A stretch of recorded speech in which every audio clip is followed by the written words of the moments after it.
Hello, everyone. Have you ever felt like your mind is too slow when using English? Like your thoughts are always one step behind your words? You try to understand, you try to respond, but something does not feel natural. There is always a small delay, a moment where your mind stops. You hear English, and then you translate. You want to speak, and then you translate again. This process feels heavy. It feels slow, and sometimes it feels frustrating because you know some English.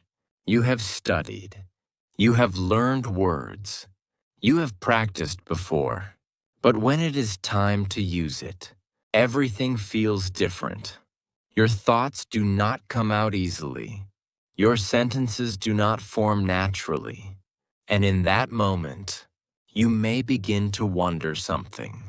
Why is this happening? Why can I understand, but not think in English? Many people believe the answer is simple. They think they just need to try harder. They think they need to force themselves to think in English. So they try. They try to stop using their native language. They try to build sentences faster. But instead of becoming easier, it becomes more difficult because thinking is not something you can force. Thinking is a natural process. It follows patterns. It follows familiarity. And this is where the real answer begins. Thinking in English is not something you decide to do. It is something that happens naturally, but only when your brain is ready. To understand this, we need to look at how thinking works. When you think in your native language, you do not translate. You do not stop to choose words. Your thoughts appear instantly. They flow without effort.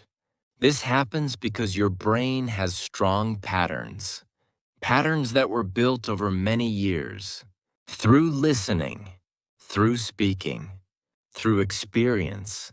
These patterns allow your brain to move quickly, without hesitation, without effort. But in English, these patterns are still weak. They are still growing.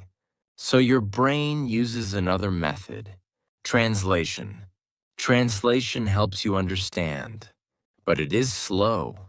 It requires effort, and it creates a gap between understanding and speaking.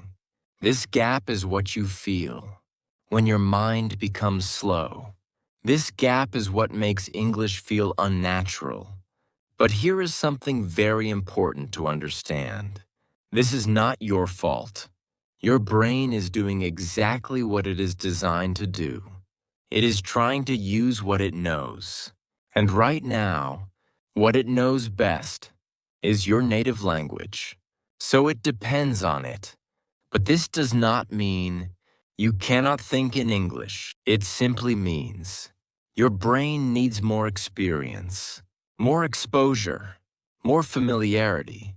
Because thinking in English is not a skill you build directly.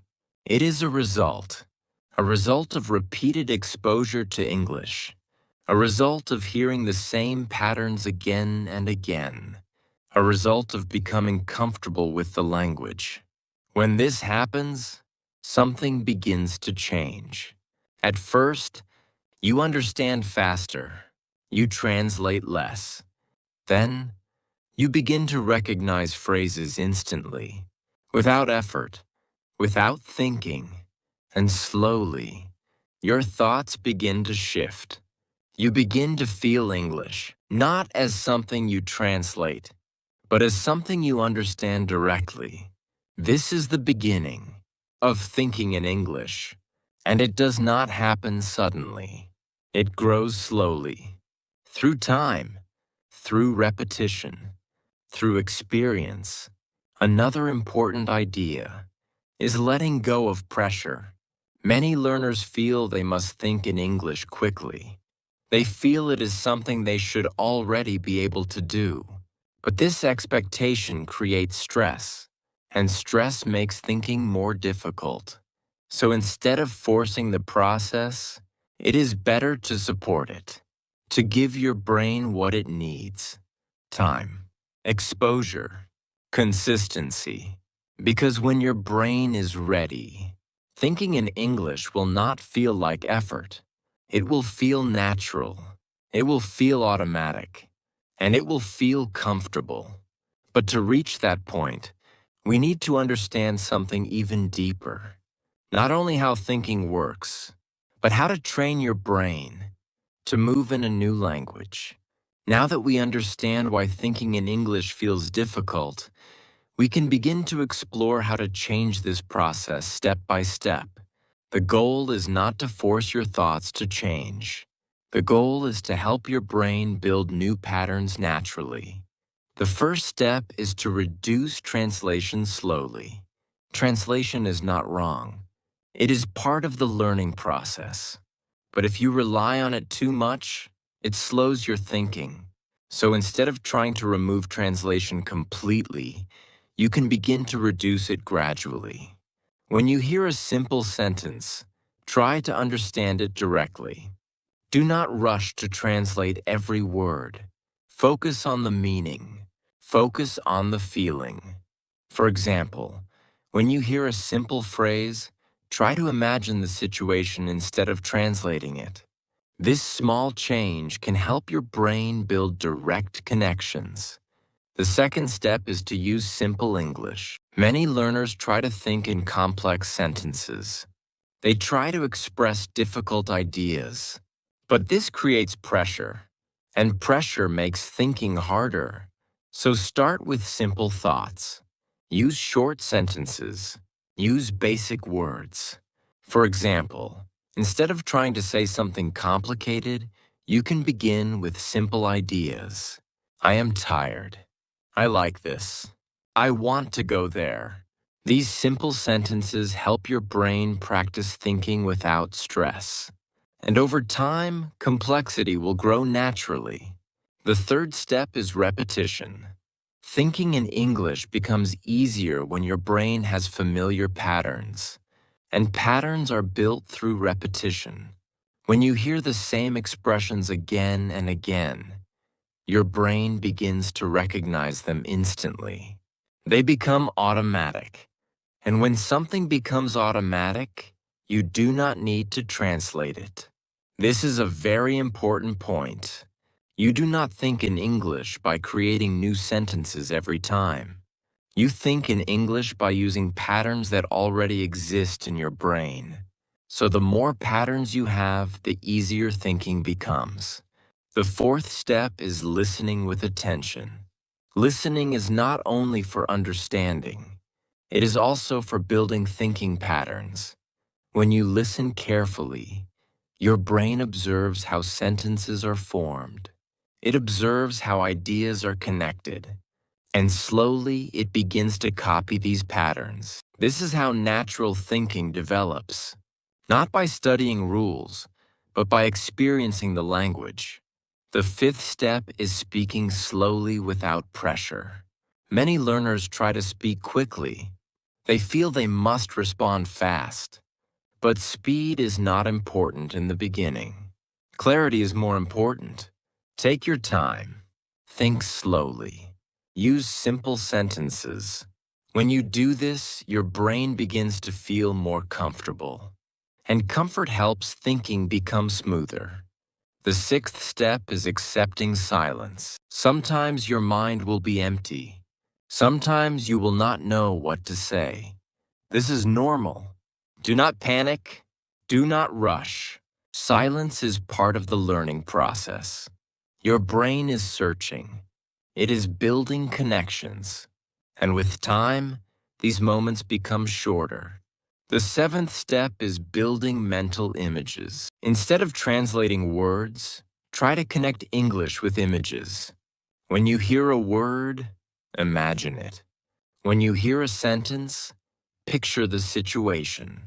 This creates direct connections in your brain, and direct connections reduce the need for translation. The eighth step is consistency. Thinking in English does not happen in one day. It grows slowly. It grows through daily exposure. Even a small amount of practice each day can create change, because your brain learns through repetition over time. Another important idea is patience. Many learners want fast results. They want to think in English immediately. But thinking is a deep process. It requires time. It requires experience. So be patient with yourself. Progress may feel slow at first, but every small step is important. Every time you understand without translating, something changes. Every time you think a simple sentence in English, something grows. And slowly, these small moments become something bigger. They become habits, and habits create automatic thinking. At this point, you may begin to notice something different. You are thinking less about translating. You are understanding more directly. You are responding more naturally. And this is a sign of progress. But there is still one important part left: how to turn this into a natural and lasting ability. Because understanding the method is only the beginning. The real change happens when it becomes part of your life. And this is where the story moves forward. From practice to natural thinking. So now we come to the final part of this story. How can you continue this process until thinking in English becomes natural for you? The answer is not about forcing your mind. It is about creating the right environment for your brain to grow. Thinking in English is not something you suddenly achieve. It is something that develops slowly over time. So the most important thing is not speed. It is consistency. You do not need to practice for many hours every day. You only need to stay connected to English regularly. Even a small amount of time can create change. 10 minutes a day may seem small, but over time it becomes powerful. Because your brain learns through repetition and exposure. When you stay connected to English every day, your brain begins to adapt. It starts to recognize patterns faster. It starts to understand meaning more easily. And slowly, something changes inside you. English no longer feels like a foreign language. It begins to feel familiar.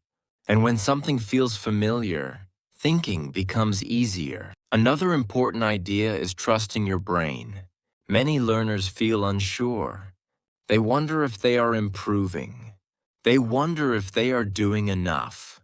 But your brain is always learning, even when you do not notice it. Every time you listen, something is changing. Every time you understand, something is growing.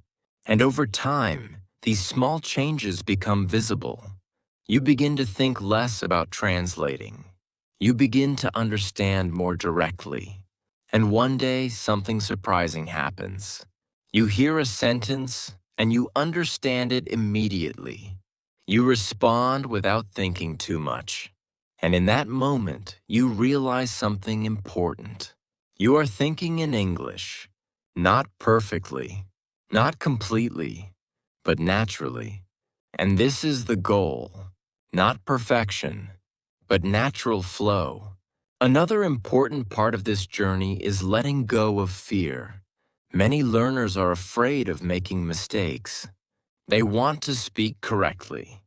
They want to avoid errors. But this fear creates hesitation. And hesitation slows down thinking. So instead of focusing on being correct, focus on being clear. Focus on communication. Because language is not about perfection. It is about connection. When you shift your focus, your mind becomes more relaxed. And when your mind is relaxed, thinking becomes easier. Another important idea is using English in real situations. Thinking grows stronger when it is connected to real experience. When you use English in your daily life, your brain begins to treat it as a real tool, not just something you study. So try to use English in small ways. Think about your day in English. Describe what you see. Express simple thoughts. These small actions create strong connections. They help your brain use English more naturally. Another key idea is enjoying the process. If learning feels like a burden, it becomes difficult to continue. But if it feels interesting, it becomes easier to stay consistent. Choose content that you enjoy. Listen to stories. Watch simple videos. Follow topics that interest you. When you enjoy the process, your attention increases. And when your attention increases, learning becomes more effective. This creates a positive cycle. You enjoy learning. You stay consistent. You improve. And improvement creates more motivation. Over time, this cycle becomes part of your life. English becomes something you experience every day, not something you force. At this point, thinking in English no longer feels difficult. It becomes natural. It becomes automatic. And this is the result of everything you have done.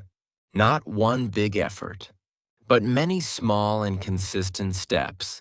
So if you remember one thing from this story, remember this. Thinking in English is not something you force.